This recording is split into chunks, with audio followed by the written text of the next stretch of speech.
Hello everyone, this is Sunil Kumar, lecturer in psychology, Diet Hamirpur, once again with you. Dear trainees, welcome in this online session. जैसे आप जानते हैं कि आजकल हम education psychology की विभिन्न विधियों के ऊपर चर्चा कर रहे हैं और उसी कड़ी में आज हम चर्चा करेंगे एक माइंड मैप की फॉर्म में केस स्टडी मेथड के बारे में। तो केस स्टडी विधि क्या होती है? डियर ट्रेनिंग्स, आप जानते हैं कि यह विधि चिकित्सा विज्ञान से ली गई है, मेडिकल साइंस से ली गई है और इस विधि की बुनियादी धारणा यह है कि व्यक्ति जिस वर्तमान स्थिति में है और जो उसका व्यवहारिक प्रदर्शन है या उसका जो दृष्टिकोण है या जो उसका मानसिक संतुलन है या कोई दिमागी तौर पर कठिनाई में फंसे व्यक्तियों की पढ़ने से संबंधित समस्याएं हैं, उनका अध्ययन इस विधि के द्वारा किया जाता है। तो यह विधि मनोविज्ञान में बच्चों के अंदर जो माल एडजस्टमेंट बिहेवियर है या जो असंतुलन है, बेसिकली उसको ढूंढने का प्रयत्न इस विधि के द्वारा किया जाता है। यानी कि संक्षेप में हम कहें तो यह विधि बच्चों के विकास और उसके वातावरण के विभिन्न पक्षों की संपूर्ण जानकारी उपलब्ध कराती है और इस विधि के द्वारा एक शिक्षक किसी विशेष या समस्यात्मक बालक का पता लगाकर उसकी समस्याओं को दूर कर सकता है। तो आइए जानते हैं कि ये इसकी क्या क्या टाइप्स हैं। केस स्टडी में असामान्य व्यक्ति का अध्ययन किया जाता है, समुदाय का व्यक्तित्व का अध्ययन किया जा सकता है और व्यक्ति का व्यक्तिक अध्ययन इंडिविजुअल स्टडीज़ अधिकतर की जाती है और इसके अतिरिक्त संस्था या संस्कृति का अध्ययन भी किया जा सकता है। लेकिन अधिकतर हम व्यक्ति की व्यक्तिक अध्ययन करते हैं, इंडिविजुअल स्टडीज़ इस केस स्टडी मेथड के द्वारा हम करते हैं। तो आइए हम देखते हैं कि क्या क्या केस स्टडी के क्या क्या चरण हैं, क्या क्या स्टेप्स हैं, किस तरह से केस स्टडी की जाती है। तो सबसे पहले प्राइमरी इंफॉर्मेशन, प्रारंभिक जानकारी। डियर ट्रेनीज, सबसे पहला कदम जब हम एक किसी व्यक्ति की केस हिस्ट्री को जानते हैं तो उसका नाम, उसकी आयु, उसका लिंग, उसका माता पिता का स्तर और उसका परिवार का साइज़, उसके जो सामाजिक स्तर आदि विषयों के बारे में जानकारी इकट्ठी की जाती है।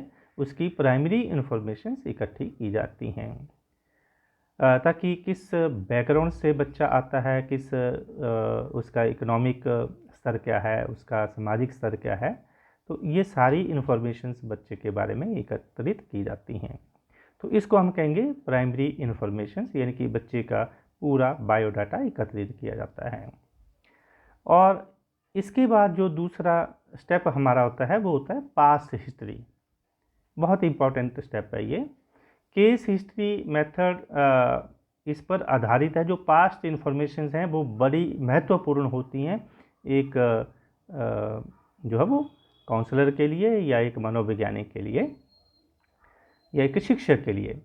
तो पास्ट इन्फॉर्मेशंस में जैसे कि बच्चे जब माँ के गर्भ में था तो माता की क्या स्थिति थी, या जन्म के समय या जन्म के बाद किसी दुर्घटना के विषय में कोई जानकारी प्राप्त करना, और इसके अतिरिक्त माता पिता से, भाई बहन से या अन्य पारिवारिक सदस्यों से उसके रिश्तों के बारे में जानना, तो उसके अतीत की सूचनाएं एकत्रित करना बहुत लाभप्रद रहता है।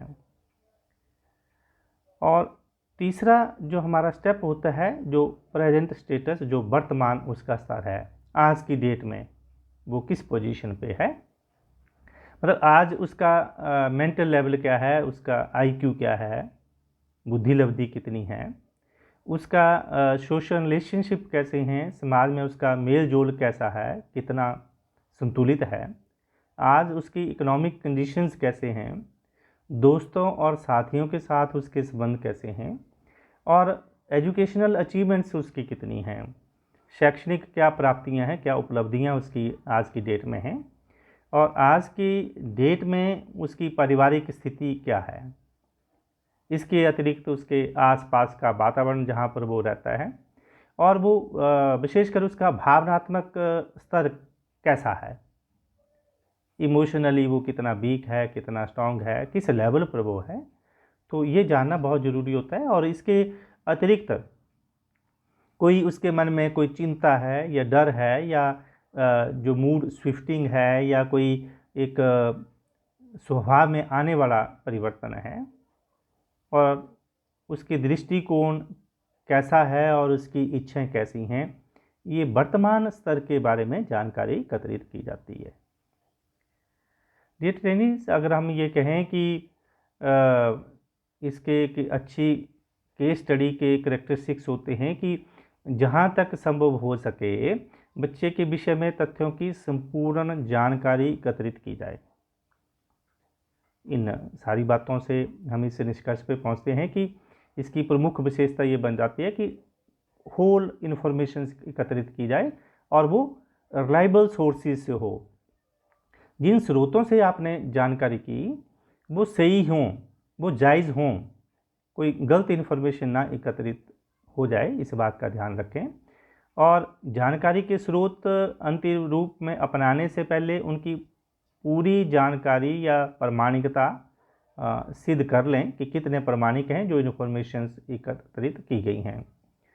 और दूसरा केस स्टडी ये मांग करती है कि जो बच्चे का रिकॉर्ड है, जो जानकारी हमने एकत्रित की है वो लंबे समय तक एकत्रित की जानी चाहिए, शॉर्ट टर्म की नहीं होनी चाहिए। एक लंबे समय की जानकारी एकत्रित करके हम जो है उसको उसका विश्लेषण करते हैं।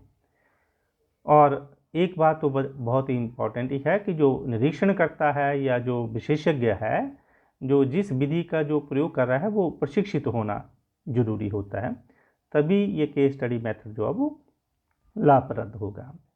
तो आइए देखते हैं कि केस स्टडीज़ की क्या क्या मेरिट्स हमारे सामने आती हैं इन सारी चर्चा के बाद।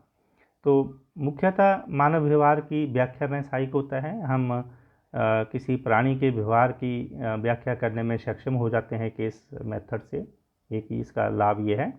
दूसरा, मानव स्वभाव की व्याख्या में सहायक होता है। व्यक्ति की नेचर कैसी है, उसकी बेसिक इंस्टिंक्ट्स क्या हैं, उसकी प्रवृत्ति कैसी है, उसकी जानकारी हमें हो जाती है जो कि हेल्पफुल होती है एक काउंसलर के लिए, एक मनोवैज्ञानिक के लिए, एक शिक्षक के लिए, एक विशेषज्ञ के लिए। और इस विधि से अभिवृत्तियों के विकास की जानकारी मिलती है। और ये बहुत इंपॉर्टेंट है, एटीट्यूड से उसका हमारा मानसिक झुकाव किस तरह है, उसका दृष्टिकोण किस तरह का है, किस तरह का सोचता है। तो उसके व्यवहार के बारे में विश्लेषण करने में ये केस स्टडी मेथड बहुत हेल्पफुल होता है, क्योंकि हमें उसके दृष्टिकोण का अंदाज़ा केस हिस्ट्री के मेथड के द्वारा लगता है। और उसके शील गुण के अध्ययन में जो उसके जो स्ट्रेंथ हैं, उसके जो ट्रेड्स हैं, उनकी जानकारी हमें मिलती है। और जो भी उसकी चाहे समस्या है, ये किसी एक विशेष पहलू जिसके ऊपर हम ध्यान देना चाहते हैं, उसका बड़ी सूक्ष्मता से अध्ययन किया जा सकता है, बड़ी बारीकी से इस विधि के द्वारा उसका अध्ययन किया जा सकता है केस स्टडी मेथड के द्वारा। और अब देखते हैं हम कि कुछ इसकी सीमा भी हैं केस स्टडी मेथड की, कहाँ इसका हम कितने लेवल तक, किस स्तर पर इस विधि का प्रयोग करते हैं। तो एक, मात्रात्मक अध्ययन में कठिनाई। इसकी कठिनाई ये है विधि की कि कितनी क्वांटिटी में उसकी प्रॉब्लम है, उसका स्तर कितना है, उसको फिगर आउट करना या उसको मापन करना मुश्किल होता है, क्योंकि हम उसकी पूरी हिस्ट्री ले रहे हैं, लेकिन उसका मापन का पैमाना एज सच इस विधि में नहीं दिया गया है। दूसरा, जो प्राप्त सूचना हैं, जो अभिलेख हैं, जो रिकॉर्ड हैं, वो कितनी इन्फॉर्मेशन उसमें सही है। और तीसरा, सीमित इकाइयों का अध्ययन करता है। हम केवल जो ज़्यादातर जो समस्यात्मक बालक हैं उन्हीं क्षेत्रों में इस विधि का ज़्यादा प्रयोग करते हैं। चौथा, अशुद्ध सूचना का स्रोत। अगर वो सूचनाएं सही ना हो सकता है कि जिनके संपर्क में हम लोग हैं वो सारी सूचनाएं मैनिपुलेट करके आपके सामने पेश करें, चाहे वो उसके परिवार का सदस्य हो या रिश्तेदार हो। तो कई बार सूचनाएं सही प्राप्त नहीं होती, कलेक्ट नहीं होती। और इसमें एक सबसे बड़ी एक प्रॉब्लम ये आती है कि जो अध्ययन करता है, अगर वो ट्रेंड नहीं है तो वो उस विधि का सही लाभ उस व्यक्ति विशेष को नहीं दे सकता, क्योंकि वो खुद ट्रेंड नहीं है। तो केस हिस्ट्री लेने के लिए अध्ययनकर्ता का प्रशिक्षित होना बहुत ज़रूरी होता है, ताकि जो भी परिणाम आएँ तो वो रिलायबल हों, वो वैलिड हों। और इसके अतिरिक्त हम कह सकते हैं कि जो व्यक्ति कहते हैं पहले से मानसिक परेशानी से गुजर रहा है, तो वो अपने आप उस मनोवैज्ञानिक को किसी प्रकार का सहयोग नहीं दे सकता। तो ऐसी स्थिति में जानकारी जुटाने में परेशानी आती है, क्योंकि वो खुद समस्याओं का विश्लेषण नहीं कर पाता, और जो दूसरा सोर्स हम ले रहे हैं वो हो सकता है वो रिलायबल ना हो, उसमें गलती की संभावना, गलत सूचनाओं की संभावना रहती है। और इसका एक लिमिटेशन ये भी है कि काफ़ी लंबे समय तक हम उसका निरीक्षण करना पड़ता है, जो अपने आप में एक समस्या है। केस हिस्ट्री मेथड में हमें लगातार इन टच रहना पड़ेगा और लंबे समय तक उसकी समस्याओं के बारे में जानकारी प्राप्त करनी होती है। कई बार अध्यापक या कोई मनोवैज्ञानिक जो निकाले गए परिणाम हैं, तो हो सकता है वो उसमें कोई त्रुटि रह जाए। जैसे मैंने कहा कि अगर वो प्रशिक्षित ना हो तो फिर मुश्किल का सामना करना पड़ जाता है। तो ये कुछ एक फ़ायदे भी हैं और कुछ एक इसकी लिमिटेशंस भी हैं। तो डियर ट्रेनीज़, आइए हम देखते हैं कि किस कंक्लूजन के ऊपर हम पहुँचते हैं इस संक्षेप में चर्चा के बाद। हम जानते हैं कि नो डाउट इसके अपनी मेरिट्स हैं, अपनी लिमिटेशंस हैं, लेकिन इस विधि की सीमाओं के बावजूद भी जो आज मानसिक असंतुलन और कुसमायोजन की समस्याओं के कारण खोजने और उन्हें दूर करने के लिए केस स्टडी बड़े स्तर पर प्रयोग की जाती है।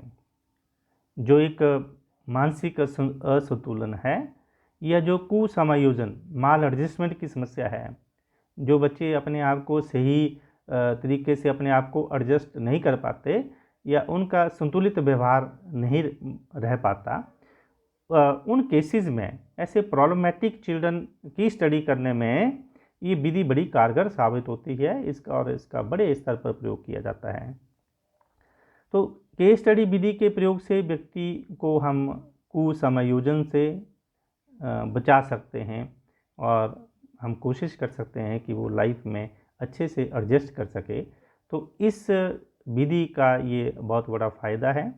ऐसी समस्यात्मक बालकों का या व्यक्तियों का अध्ययन करने में ये विधि बहुत ही सहायक साबित होती है।